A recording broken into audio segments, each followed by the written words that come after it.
इस्लाम में जातिवाद है नहीं मैडम। सब कॉमन है। अगर सब कॉमन है तो लॉ भी कॉमन होना चाहिए। इसमें शरीयत और ये सब कहाँ से आया? इनके अनुसार आदमी बच्चे पैदा करेंगे, औरतें हवाई जहाज उड़ाएंगे। नहीं देखिए, आतंकवाद देखिए, ये आतंकवाद वेस्ट का प्रोपेगेंडा है, अमेरिका का। आतंकवाद कुछ भी नहीं होता है। नमस्कार, आप देख रहे हैं न्यूज़ 1 इंडिया और मैं हूं आपके साथ आस्था तिवारी।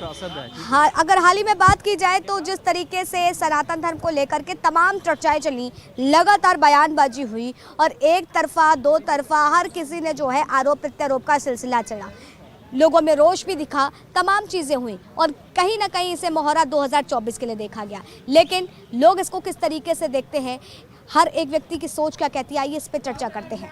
हमारे साथ असद जी हैं, सोशल एक्टिविस्ट असद जी हैं हमारे साथ में। सर ये बताइए, सनातन धर्म को लेकर के उदयनिधि का जो बयान आया उसको आप किस तरीके से देखते हैं? देखिए, उसको जनता के बीच उन्होंने कुछ भी गलत नहीं कहा। उदयनिधि ने स्टालिन ने ये कहा है कि जो सनातन धर्म में खराबियां हैं, जो नीचे का तबका है, जो बहुत पीड़ित है, वो चाहे ओबीसी हो या फिर दलित हो, वो बहुत उस धर्म से पीड़ित रहता है। वो कहा कि जो खराबी है उसको ख़त्म किया जाए। जो कीड़े मकोड़े डेंगू से जो उन्होंने किया था उसका, तो कहा कि इसको ख़त्म किया जाए। और उसमें धर्म के बारे में कुछ गलत नहीं बोला। आपके हिसाब से जो उन्होंने बयान दिया वो एकदम सही था? एकदम सही, 100% करेक्ट है। और मोदी जी क्या करें, हर न्यूज़पेपर वाले को बोल दिया है कि इसको तुम प्रचार करो, मतलब दुरुपयोग करो गलत तरीके से। आज भी न्यूज़पेपर में आया है कि मोदी जी कह रहे हैं सिर्फ सनातन धर्म के बारे में बोलना और कुछ नहीं बोलना। उन्होंने कुछ भी नहीं किया। और जो इंडिया गठबंधन बना, इंडिया गठबंधन तो बोला ही नहीं कुछ उस पर। राहुल गांधी जो है कुछ बोला ही नहीं उस पर। लेकिन खड़गे साहब के बेटे का भी बयान आया, खड़गे ने भी बोला, चिदम्बरम के बेटे का बयान आया, हर किसी ने बोला। वो प्रियांक खड़गे ने क्या बोला था, आपको मालूम है क्या बोला? क्या बोला?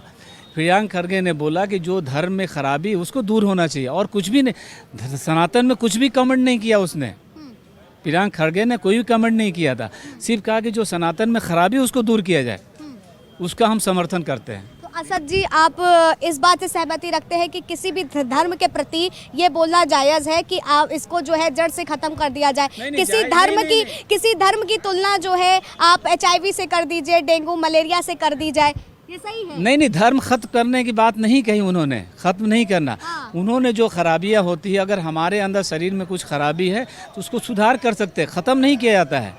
आप हमें कोई भी धर्म हो, धर्म कोई गलत नहीं चीज़ सिखाता है, कोई भी सनातन धर्म या कोई भी धर्म हो, गलत नहीं सिखाया। उन्होंने कहा कि जो खराबियां हैं इसमें उसको दूर किया जाए।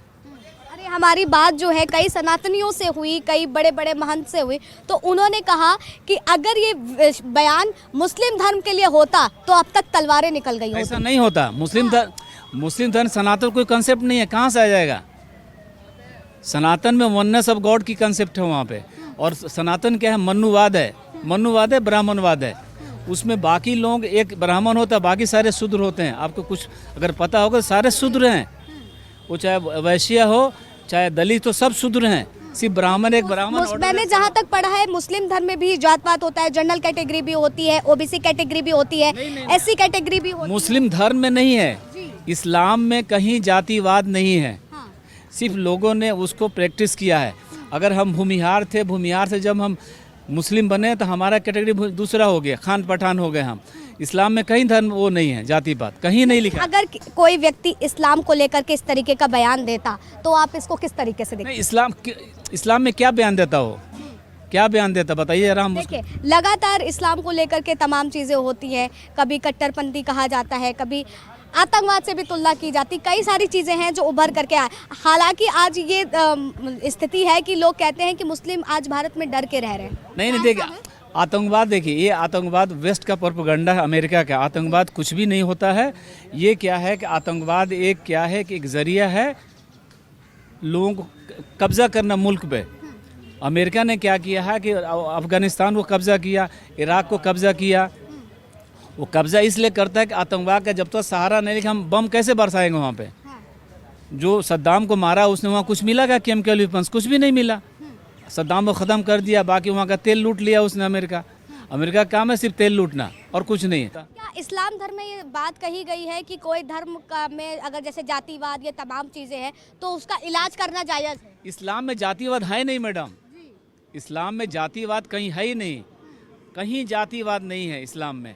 सिर्फ जो लोग यहाँ के फॉलोअर्स हैं उनके अंदर भरा हुआ कीड़ा वो जो है जातिवाद, कि हम पठान हैं, हम शेख हैं, हम सैयद हैं, कहीं नहीं है। उसका एक मिसाल ये है कि जब यहाँ नमाज़ पढ़ते हैं मस्जिद में, एक सफ़ में सब पढ़ते हैं, वहाँ कोई जातिवाद नहीं होता है। लेकिन इनका जो बयान था वो ये था कि सनातन धर्म एक ऐसा धर्म है जो डेंगू मलेरिया से भी तुलना करते हुए उनका ये बयान आया था, और उन्होंने कहा इसका इलाज ही संभव नहीं है, इसको जड़ से खत्म कर। आपने एक पॉइंट पहले छोड़ दिया है, बहुत चालाकी से पहला पॉइंट छोड़ रहे हैं। उन्होंने कहा कि सनातन धर्म जो जात पात का कंसेप्ट है, सुनिए, ओबीसी हैं या और जो निचली जाति हैं जिनके साथ ये दुर्व्यवहार होता बड़े लोग करते हैं ऊंची जाति के लिए, उस जो बीमारी है वो डेंगू से मलेरिया से उन्होंने दिया उसको। लेकिन इसका जो जिस कार्यक्रम में वो मौजूद थे उस कार्यक्रम का भी नाम था सनातनम। नहीं इसका अर्थ होता है कि सनातन को खत्म कर। नहीं नहीं, जी देखिए आप कैसे मैंने उसको इम्प्लीमेंट कर रहे हैं, मैनिपुलेट कर रहे हैं, ऐसा नहीं होता कि धर्म को ख़त्म ही नहीं करना। जो चीज़ें खराबी उसको ख़त्म किया जाता है। हाँ। अगर आपके अंदर मैली हमारे अंदर, उसको धोएंगे या गर्दन काट देंगे आप, ऐसा नहीं होता है। उन्होंने जो भी कहा है वहाँ पे जो मीडिया बंधु थे। मैं क्या सोचती हूँ, आप भी एक यहाँ दे भारत के नागरिक हैं, आप भी मतदान करते हैं, लेकिन क्या आज के समय जो जातिवाद धर्म को लेकर के राजनीति हो रही है, क्या इसको सोच मान करके आप मतदान करने जाएंगे या आपके विचार अलग होंगे, धरातल के मुद्दे होंगे? देखिए हिंदुस्तान में क्या है कि लोग बहुत कम पढ़े लिखे लोग हैं, बहुत जज्बाती हो जाते हैं, सिर्फ कास्ट जात के नाम पे वोटिंग करने लगते हैं, धर्म के नाम पे। चूँकि हिंदुस्तान में हर धर्म के लोग हैं, और जब भी संविधान में लिखा हुआ है कि कोई वो नहीं है किसी धर्म में, चाहे किसी उस पर आप वोटिंग नहीं कर सकते, सब लोग बराबर हैं। आपका अगर जो अच्छा है उसको दीजिए, धर्म के नाम पे वोट मत कीजिए, मज़हब के नाम पे वोट मत कीजिए, जाति के नाम पे नहीं होता है। लेकिन लास्ट में लोग क्या होता है, चूँकि लोगों के ब्लड में है, अगर यादव हैं तो यादव देगा हमारा कैंडिडेट हम दे रहे हैं, कोई भूमिहार वो दे रहे हैं, कोई राजपूत है, कोई पंडित जी उनको दे रहा है, तो ये टोटली ये इसी का फायदा राजनेता उठाते हैं। एकदम इसी का फ़ायदा उठाते हैं। और लास्ट में जो फ़ायदा उठाते हैं, मोदी जी जो वहाँ गेम खेले थे वहाँ पे आपके कर्नाटक में, यही तो किया था। और देखिए मोदी जो करते हैं सब गलत करते हैं, क्योंकि आप प्राइम मिनिस्टर हैं, प्राइम मिनिस्टर का जो वो पोस्ट होता है वो किसी धर्म या किसी पार्टी जुड़ा नहीं होता है, आप न्यूट्रल हैं। और न्यूट्रल का मतलब है कि आप किसी को सपोर्ट नहीं करेंगे। ठीक है, आप ये बताइए, जो एक 3 तलाक का फैसला था, अगर बात की जाए तो देश में सबसे चर्चित एक फैसले में ये देखा जा रहा था, तो आप इसको किस तरीके से देखते हैं? 3 तलाक फैसला आपके हिसाब से कैसा था? 3 तलाक का फैसला एकदम गलत था गवर्नमेंट का। ये क्यों गलत ठहराते हैं? एक मिनट सर सुनिए, ये एक मिनट प्लीज़, ये शरीयत के खिलाफ था। ठीक है, कहीं भी अगर 3 तलाक का मसला होता है कहीं भी, तो जो हमारा शरिया कहता है उसके हिसाब से दिया था, सुप्रीम कोर्ट भी यही कहता है। लेकिन गवर्नमेंट ने गलत किया था उसको। गवर्नमेंट ने जो पब्लिक चाह रहे, पब्लिक के चाहने से डिसीजन नहीं होता, सुप्रीम कोर्ट डिसीजन कानून के हिसाब से देता है, शरिया के हिसाब से देता है। मोदी जी ने क्या किया कि जो पब्लिक चाह रही थी अपने मनमानी ऑर्डिनेंस ला के उन्होंने पास कर दिया, तो ये गलत किया। लेकिन ये फैसला आने से महिलाओं को तो काफ़ी चीज़ें मिली ना, क्योंकि देखिए मैं क्या कर रहा हूँ, सोशल लेवल महिलाओं को फ़ायदा हुआ, उसमें कोई बुराई नहीं है, फ़ायदा हुआ। लेकिन जो डिसीजन गवर्नमेंट का था वो एज पर अकॉर्डेंस लॉ नहीं था। आप इसको क्यों कट आउट कर रहे हैं इनकी बात को? क्यों? महिला सशक्तिकरण के लिए बनी है ये मोदी सरकार, ठीक है। और ऐसा नहीं है कि वो किसके अगेंस्ट था, आप कह रहे हो शरीयत के एक नहीं मैं सारा जो भी है, जो हमारा बेसिक है, सब कॉमन है। अगर सब कॉमन है तो लॉ भी कॉमन होने चाहिए। इसमें शरीयत और ये सब कहाँ से आया? आप ये सोचिए ना, महिला पुरुष आप नौकरी के लिए बराबर हो जाते हैं, पर कानून के लिए क्यों अलग होंगे आप? कानून भी तो एक जैसा होना चाहिए सबके लिए, कॉमन लॉ होना चाहिए, कॉमन यूनिफॉर्म लॉ आना चाहिए। यूनिफॉर्म सिविल कोड का आप इस जगह समर्थन देखिए, अगर यूनिफॉर्म जी, ये हमारा संविधान है समर्थक, मैं कहाँ कह रहा हूँ। कौन सा संविधान में क्या लिखा हुआ? सब बराबर है, तो लॉ कैसे अलग हो गए? स्त्री पुरुष कैसे अलग हो गए? हाँ जी, पढ़े लिखे हैं। आर्टिकल आर्टिकल 14 नहीं बुरा मत माने, आर्टिकल 14 क्या बोलता है? ये सबको अपना नहीं बोलता ये है कि इक्वालिटी एमंग्स इक्वल। हाँ। इसका मतलब क्या है? डिटेल्स आप ये करेंगे, जो बड़े लोग हैं एक इकोनॉमिक ग्रुप के, वो उनकी एक अलग जमात है। कौन कह रहा है? आर्टिकल 14 नहीं है फंडामेंटल, क्या बात कर रहे हैं? नहीं ये कौन कह रहा है कि नहीं, इक्वालिटी फॉर ऑल है, ठीक है, हर चीज में तो मैं वही तो बोल रहा हूँ और क्या एक बड़ा ग्रुप है वो अलग है, क्यों कानून सबके लिए एक जैसा है? डिसाइड करता हर चलिए ठीक है, ये बताइए कि अगर यूनिफॉर्म सिविल कोड आता है, रुकिए ठीक है, चलिए ठीक है, इनके हिसाब से 3 तलाक गलत था, यूनिफॉर्म गलत मैं नहीं बोल रहा हूँ, फैसला गलत था। गवर्नमेंट का जो डिसीजन था वो एज पर लॉ नहीं था। हाँ, आपके हिसाब से जो कानून कहता है, सुप्रीम कोर्ट लॉ नहीं था गवर्नमेंट का, उसने सुपरसीड किया सुप्रीम कोर्ट को और अपना लॉ बना के दिया थी लोकसभा और राज्यसभा ने, मोदी जी ने। इस फैसले के बाद क्या लगता है कि केवल जो आपके हिसाब से सोशल महिलाएं हैं उन्हीं को फायदा हुआ, लेकिन जो व्यक्ति जो है, अगर एक पुरुष जो है बाहर जाकर के संबंध रखता है और फिर आकर के अपनी पत्नी को 3 तलाक बोल देता है तो उसकी तो जिंदगी खराब हुई ना। वो बहुत गलत चीज मैं बोल रहा हूँ, ऐसा रूल नहीं है इस्लाम में कहीं पे, ये गलत है, ये इस्लाम ऐसा नहीं बोलता है। इस्लाम ये कहता है अगर शादी करते सब कुछ उसको बेसिक एमिनिटीज दो, पहले उसको घर दो, उसको सब कुछ देना है, तब आप शादी कीजिए।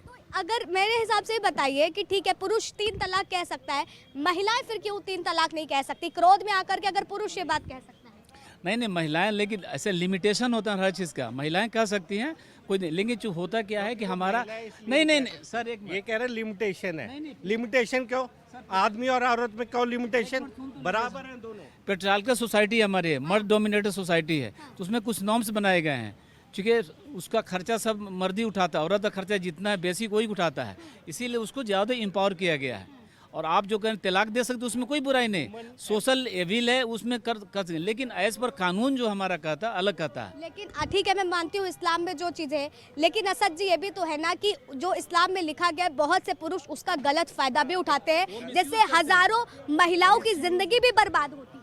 एकदम होती है, लोग असल में पढ़े लिखे नहीं है इस्लाम धर्म में, मुस्लिम में बहुत कम पढ़े लिखे हैं, हमको लगता 10% भी नहीं पढ़े लिखे, जो पढ़ा लिखा ऐसा काम नहीं करता है।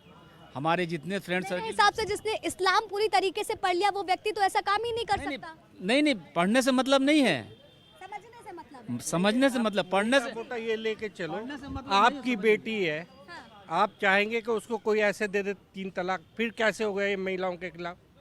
वुमेन एम्पावरमेंट के लिए हमारी गवर्नमेंट काम कर रही है, उन्होंने एक कानून बनाया बहुत अच्छा है, बहुत सारी महिलाएं रोज रिपोर्ट कर रही हैं, उनका फायदा हो रहा है। घाटा किसको है आप बताइए? आप जो एक अच्छा वो बोल रहे थे उसमें सिविल कोड, ठीक है, मैं आपसे जानना चाहती हूँ यूनिफॉर्म सिविल कोड अगर लाता है तो हर एक धर्म में बदलाव होगा, विवाह तलाक सारी चीजें।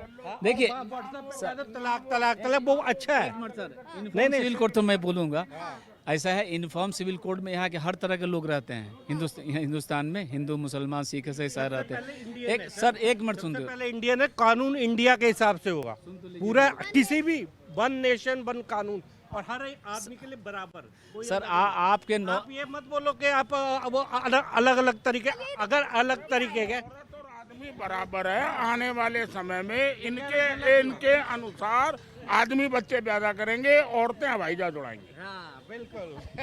परिवर्तन का बड़ा गंभीर नियम बता गए हैं वो। तो ठीक है, यूनिफॉर्म सिविल कोड पे आप क्या? मैं कुछ बोलूँगा, ऐसा है उन्होंने, चूंकि इनके जो खटक दल हैं, बीजेपी के खटक दल जो हैं एनडीए के, उन्होंने सबसे पहले अपोज किया था नॉर्थ ईस्ट में, संगमा के बेटे ने जो सरकार बनाई, मोदी ने बनाई मिलकर के, उन्होंने अपोज किया कि हमारा कल्चरल अलग है, हमारा रहने उठने अलग होता है, तो हम इसके अपोज करते हैं, टोटली इसको रिजेक्ट करते हैं।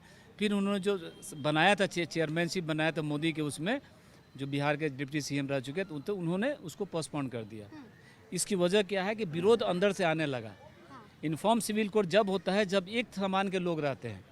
अब बदलाव की श्रेणी तो मेरे ख्याल से यही है, यही परिवर्तन लाना चाह रहे हैं। यूनिफॉर्म सिविल कोड अगर आता है, ठीक मेरी बात सुनिए, यूनिफॉर्म सिविल कोड अगर आता है तो चाहे हिंदू हो, चाहे मुस्लिम हो, चाहे सिख हो, चाहे ईसाई हो, हर सबके लिए कानून एक रहेंगे। अगर अगर यूनिफॉर्म सिविल कोड है तो एक व्यक्ति से ही एक शादी हो सकती है, कुछ नियम होंगे तलाक के, तमाम तरीके के। तो उसके अगर देखा जाए तो चाहे वो सनातन धर्म हो, चाहे आपका ये सिख धर्म हो, चाहे ईसाई पारसी धर्म हो, तो सबके धर्म का कोई वो कानून का मतलब मैं आपकी बात समझ गया।